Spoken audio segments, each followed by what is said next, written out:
మెరుపు కలలు మెరుపు కలలు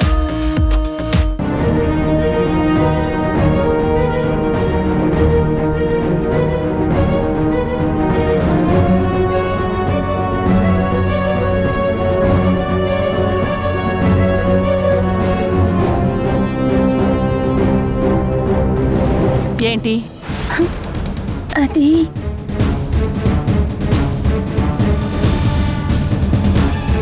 నేనెక్కడికి వెళ్తున్నానో తెలుసుకోవాలని అందరికీ చాలా క్యూరియస్గా ఉందనుకుంటాను.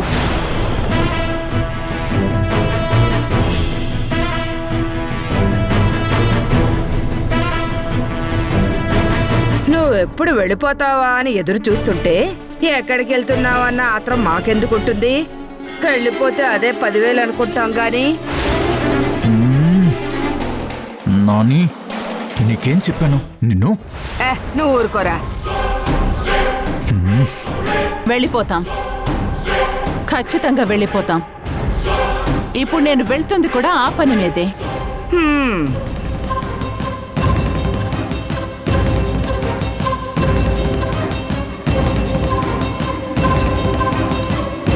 చూడండి, మీకు తెలుసుకోవాలని ఉన్నా లేకున్నా నేను చెప్పేది మాత్రం జాగ్రత్తగా వినండి.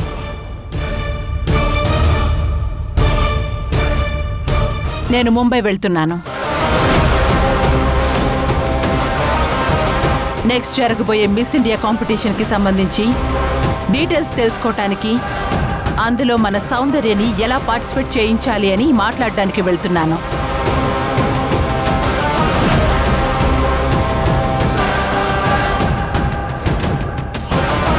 నాకు 2 రోజులు పడుతుందో వారం రోజులు పడుతుందో తెలీదు.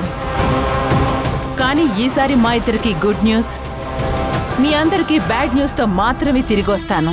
బాగుపడండి బుచ్చమ్మ అంటే నాశనం అవుతాను నరసమ్మ అందంట. వెనకటికి నీలాంటిదే.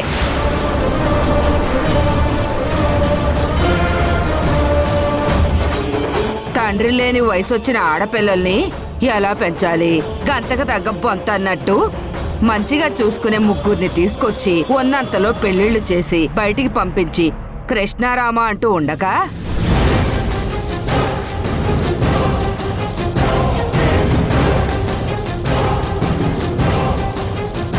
అందాల పోటీల్లో పాల్గొంటాం, అంగట్లో ఊరేగుతాం అంటున్నావు. అసలు నువ్వు తల్లివేనా?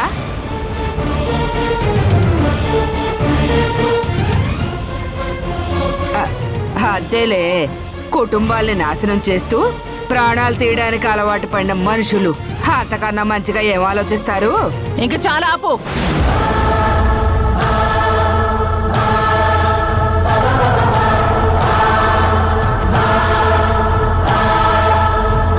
నా గురించి గాని నా పిల్లల గురించి గాని తప్పుగా మాట్లాడితే ఊరుకునేది లేదు, చెప్తున్నా.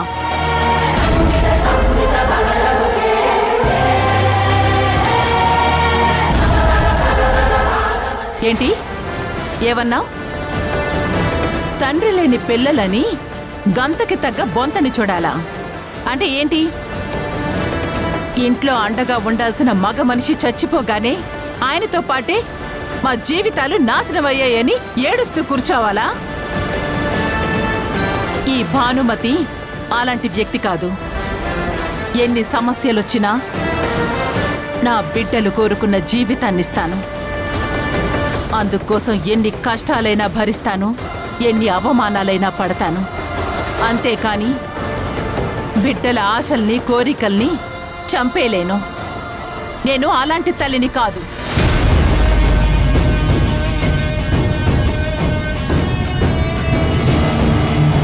మహారాణిలా చూసుకుంటాను అన్న మనిషి అర్ధాంతరంగా మోసం చేసిపోయాడని, ఉన్న ఆస్తులన్నీ ఆయన కూతురు పప్పు బెల్లంలా పంచిందని కాంప్రమైజ్ అయ్యి మిగతా బిడ్డల జీవితాలను, వాళ్ల కలల్ని నాశనం చేయలేను.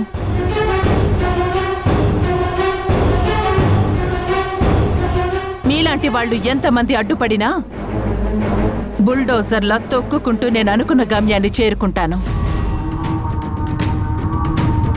నాకేదైనా సలహాలు ఇచ్చే ముందు ఒక విషయం బాగా గుర్తుపెట్టుకోండి.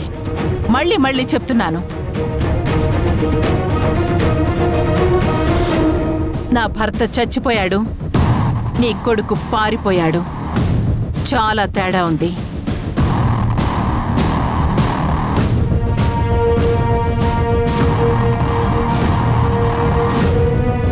అది తట్టుకోలేని నువ్వు ఆశ్రమంలో ఉంటున్నావు. కానీ నేనలా పారిపోలేను. నా కూతురికి కావలసింది దగ్గరుండి ప్రోత్సహించి మరీ సాధించేలా చేస్తాను.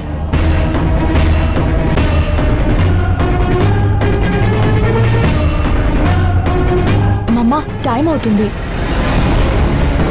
చూడండి, నేను లేను కదా అని నా బిడ్డల్నేవైనా ఇబ్బంది పెట్టాలని చూస్తే ప్రాణాలు తీస్తాను. జాగ్రత్త. బాయ్ అమ్మా.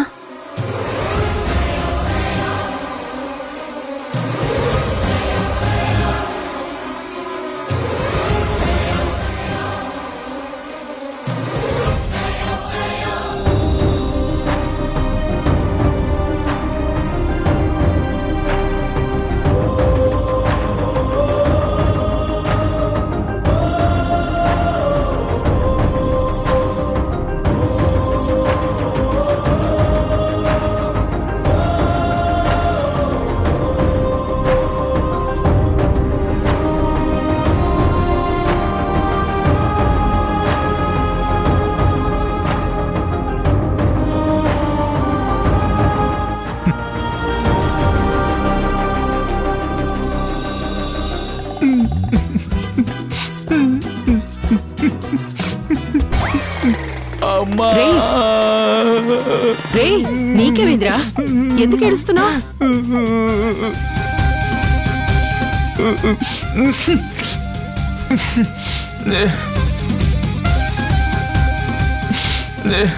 అత్తయ్య వెళ్ళిపోయింది, అందుకే బాధ అనిపిస్తుంది. ఒరే ఒరే ఒరే ఒరే, నోరు మూసుకుంటావా?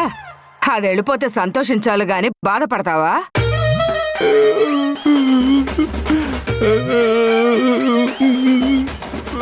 అదేమన్నా నీకు పిల్లనిచ్చిన అత్తయ్య? అంతలా ఏడుస్తున్నావు? అత్తయ్య వెళ్ళిపోయింది నాని. మీ అమ్మ వెళ్ళిపోయినందుకు నాకు చాలా బాధగా ఉంది. అయ్యో, చాలా బాధగా ఉంది అమ్మా. రే వాసు, ఆపరా.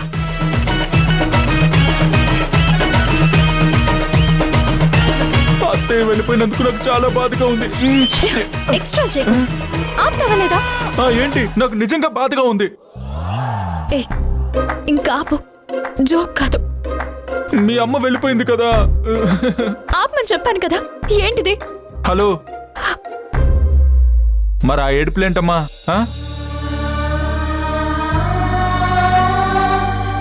ఎక్కడికెళ్ళింది ఇప్పుడు? 2 రోజుల్లో వస్తుంది. ఇద్దరు కలిసి అని ఏడుస్తున్నారు. ఏమైంది? నిన్ను ఆగమంటుంటే